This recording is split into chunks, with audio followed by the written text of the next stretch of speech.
प्यारे साथियों, एक बार फिर आप सभी का निधि क्लास में दिल से स्वागत है। भारत के राष्ट्रपति की शक्तियों की बात करेंगे हम। भारत के राष्ट्रपति आपने कंप्लीट पढ़ चुके हैं, अब आप बात करेंगे भारत के राष्ट्रपति की शक्तियों की। तो भारत के राष्ट्रपति की शक्ति जो होंगी, सबसे पहले आप कमेंट में क्वेश्चन बताना कि भारत के राष्ट्रपति पर महाभियोग किस अनुच्छेद के अंतर्गत लगाया जाता है। ठीक भाई, अभी बता दो एकदम, अभी कमेंट कर दो। भारत के राष्ट्रपति पर महाभियोग किस अनुच्छेद के द्वारा लगाया जाता है। तो भारत के राष्ट्रपति की शक्तियों में हम अनुच्छेद की बात करेंगे। अनुच्छेद के अनुसार सारी शक्तियां पढ़ेंगे कि उसको कहां से किस किस प्रकार की शक्ति प्राप्त होती है। तो हम पहली शक्ति की बात करें तो अनुच्छेद 53 किसके द्वारा मेरे भाई? अनुच्छेद 53 के द्वारा। अनुच्छेद 53 के दरअसल दो पार्ट होते हैं। अनुच्छेद 53 का फर्स्ट पार्ट और अनुच्छेद 53 का मेरे भाई द्वितीय पार्ट, सेकंड पार्ट। तो अनुच्छेद 53 के दो पार्ट होते हैं, दोनों में अलग अलग बात कही जाती है राष्ट्रपति की शक्तियों में।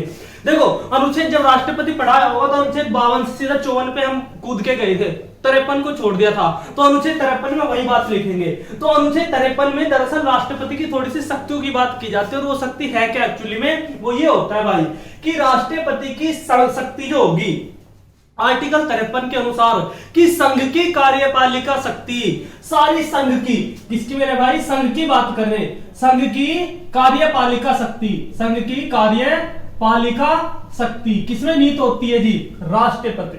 किसमें निहित होगी? राष्ट्रपति में होगी।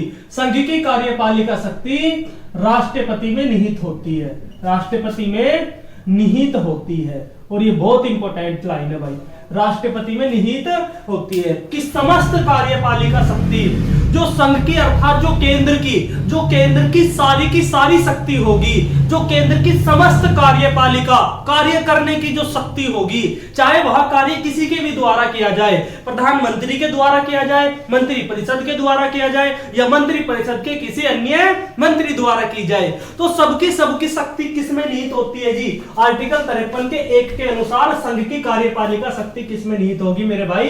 राष्ट्रपति में निहित होती है। ठीक, इसी के साथ आर्टिकल 53 का 2 क्या बात कहता है? आर्टिकल 53(2) क्या कहता है जी कि जो राष्ट्रपति होंगे, जो क्या होंगे जी? राष्ट्रपति होंगे, वो सर्वोच्च सेनापति होते हैं। क्या होते हैं जी? सर्वोच्च सेनापति। सर्वोच्च सेनापति, सर्वोच्च सेनापति का क्या मतलब होता है कि सबसे बड़े सेनापति तीनों सेनाओं के, किस किस के? जल सेना, थल सेना और आपका वायु सेना। ठीक भाई, कि वायु सेना, जल सेना और थल सेना तीनों सेनाओं के राजनीतिक प्रमुख। कौन से प्रमुख? राजनीतिक। ये बहुत इंपॉर्टेंट है, ये ध्यान रखना। ठीक भाई, कौन से प्रमुख? राजनीतिक प्रमुख। कौन होंगे? राजनीतिक नहीं भाई, राजनीतिक प्रमुख तो कोई और होगा, मैं बताऊंगा। संवैधानिक प्रमुख। कौन होंगे जी? संवैधानिक प्रमुख। कौन होता है जी? राष्ट्रपति होते हैं। ठीक भाई, तो आर्टिकल 53 के दूसरे पार्ट के अनुसार क्या कहलाता है कि सर्वोच्च सेनापति, राष्ट्रपति एक सर्वोच्च सेनापति होंगे जल सेना, थल सेना और वायु सेना के, तीनों सेनाओं के सर्वोच्च सेनापति अनुच्छेद 53 के 2 के अनुसार कौन होते हैं जी?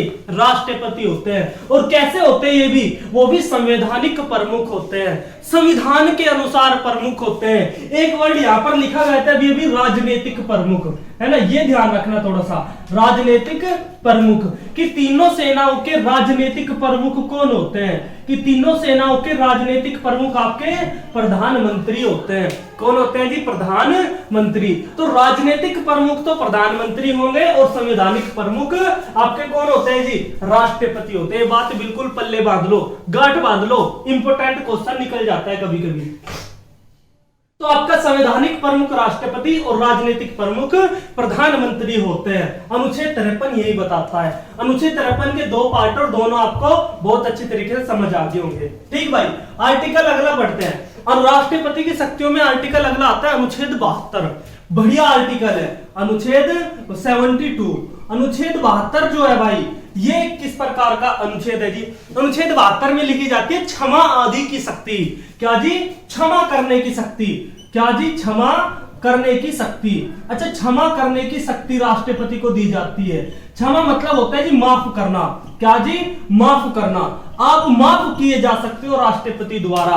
किस प्रकार यह व्यक्ति, देखना भाई, जो राष्ट्रपति होते हैं, राष्ट्रपति जो आपकी मृत्यु दंड तलक भी माफ कर सकते हैं अनुच्छेद 72 के अनुसार, है ना। यह व्यक्ति आपका मृत्यु दंड, यदि आपको सुप्रीम कोर्ट द्वारा मृत्यु दंड दिया जाता है तो वह व्यक्ति भी उसको क्या कर सकते हैं जी, माफ कर सकते हैं, ठीक, अनुच्छेद 72 के अनुसार। बढ़िया आर्टिकल है अनुच्छेद 72 भी।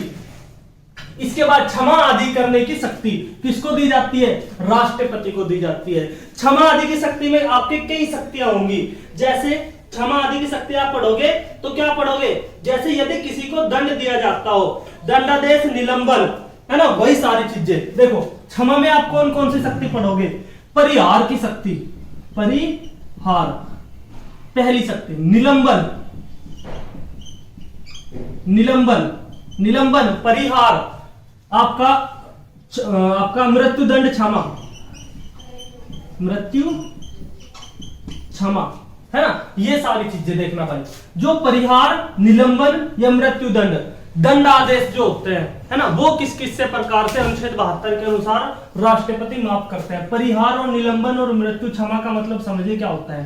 परिहार का मतलब होता है जी कि राष्ट्रपति क्या काम करते हैं, सजा की प्रकृति को बदल देते हैं। क्या करते हैं, सजा की प्रकृति, जो आपकी सजा की प्रकृति होती है, तो सजा की प्रकृति को बदलना क्या कहलाता है जी, परिहार कहलाता है। परिहार मतलब होता है सजा की प्रकृति बदलना।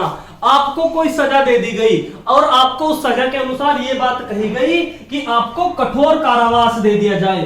कठोर कारावास से सरल कारावास में बदला जा सकता है, किसके द्वारा, राष्ट्रपति एक रिट निकालते हैं परिहार नाम की। तो राष्ट्रपति को अनुच्छेद 72 के अनुसार परिहार रिट के जारी द्वारा किया जाता है, और जिसमें आपकी सजा की प्रकृति बदल दी जाती है। कठोर कारावास से आपको सरल कारावास दे दिया जाता है। इसी के साथ निलंबन, निलंबन देखें क्या होता है, एक प्रकार से निलंबन करना, किसी चीज का निलंबन, अर्थात आपको कोई सजा दी जाती है, उस सजा का एक सिरे से निलंबन कर देना, उसे क्या कहा जाता है जी, निलंबनकारी वीटो कहा जाता है, सॉरी, निलंबनकारी आपकी शक्ति कही जाती है। जैसे निलंबनकारी समझिए, आपको सजा मिली और वह सजा क्या होती है जी, कि आपको जो सजा सुप्रीम कोर्ट ने कल देनी थी, है ना, तो राष्ट्रपति से आप अनुग्रह करोगे और वो सजा आपको कब दे दी जाए, परसों। तो क्या होता है कि सजा का क्या कर दिया जाए, निलंबन कर दिया जाए।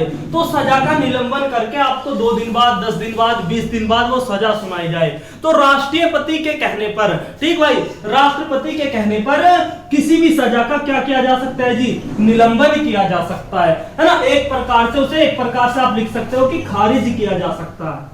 क्या किया जा सकते हो जी, खारिज या निरस्त किया जा सकता है, ठीक मेरे भाई, खारिज या निरस्त किया जा सकता है, इसे कहते हैं निलंबनकारी। इसके बाद होता है ये आपकी मृत्यु क्षमा। मृत्यु क्षमा क्या होता है कि यदि किसी व्यक्ति को मृत्यु दंड मिला होता है, यदि किसी व्यक्ति को मृत्यु दंड मिला होता है तो इस मृत्यु दंड को भी राष्ट्रपति क्षमा कर सकते हैं। मृत्यु दंड को, अर्थात किसी को फांसी की सजा दी जाती है ना, समझते हो ना, कि किसी व्यक्ति को मान लो फांसी की सजा दे दी गई। जैसे आपका 26/11 में अजमल कसाब को आपको पता होगा, जो 26/11 ताज होटल पे हमला होता है मुंबई में, तो उसमें 26 तारीख 11 महीने में, तो उसमें अजमल कसाब को फांसी दे दी जाती है। तो वह व्यक्ति कई बार राष्ट्रपति को रिट भेजता है, कई बार राष्ट्रपति को परामर्श भेजता है कि मुझे क्षमा कर दीजिए, है ना, मेरी फांसी की सजा टाल दीजिए। क्यों? क्योंकि भारत में एकमात्र ऐसा व्यक्ति राष्ट्रपति होता है जो मृत्यु दंड तलक को माफ करवा सकता है ना। सुप्रीम कोर्ट द्वारा या हाई कोर्ट द्वारा दिए गए मृत्यु दंड को माफ तक करवा सकता है कौन जी, राष्ट्रपति। एक बात ध्यान रखना, राष्ट्रपति करवा सकता है, राज्यपाल को भी शक्ति होती है, ये सारी शक्ति राज्यपाल को भी होती है, लेकिन राज्यपाल मृत्यु दंड को क्षमा नहीं करवा सकता। जो राज्यपाल होता है वो किसी भी मृत्यु दंड को क्षमा नहीं करवा सकता। बाकी इससे भी ज्यादा शक्ति होती है राज्यपाल के पास, ठीक, वो राज्य का प्रमुख होता है, ये व्यक्ति केंद्र का प्रमुख होता है, ठीक भाई। तो फांसी की सजा जो होती है, तो उस व्यक्ति ने कई बार ऐसे अपील की कि फांसी की सजा, लेकिन राष्ट्रपति ने नहीं टलवाई उसकी फांसी की सजा। क्यों? क्योंकि आपको पता है वो एक दोषी व्यक्ति था, एक आतंकवादी था, ठीक भाई, उसने भारत के लोगों को बड़ी मात्रा में मारा, ठीक। तो ये सारी चीजें हो जाती है। अनुच्छेद 72 इतनी बात कहता है, क्षमा आदि की शक्ति। तो अनुच्छेद 72 के बाद आप पढ़ते हो अनुच्छेद 75 देखें क्या होता है भाई, अनुच्छेद 75। अभी हम इसे इतना ही करते हैं, ठीक भाई। इसे मैं मिटाने काम कर रहा हूं, उतार लेना इसको ध्यान से। अनुच्छेद आपका कौन सा पढ़ेंगे, 73। अनुच्छेद 73 ही पढ़ लो चलो। अनुच्छेद 73 में आपको पता होगा कि संघ की जो कार्यपालिका शक्ति होती है, जो संघ होगा, सॉरी आपकी जो प्रधानमंत्री होगा, कि राष्ट्रपति को सहायता और सलाह देने के लिए किसका निर्माण किया जाए, मंत्री परिषद का निर्माण किया जाए। ठीक भाई, कि राष्ट्रपति को सलाह और सहायता देने के लिए मंत्री परिषद का निर्माण किया जाता है। और यही बात किस अनुच्छेद में लिखी जाती है, अनुच्छेद 73 में और 74 में भी रिपीट करी जाती है। ठीक बात।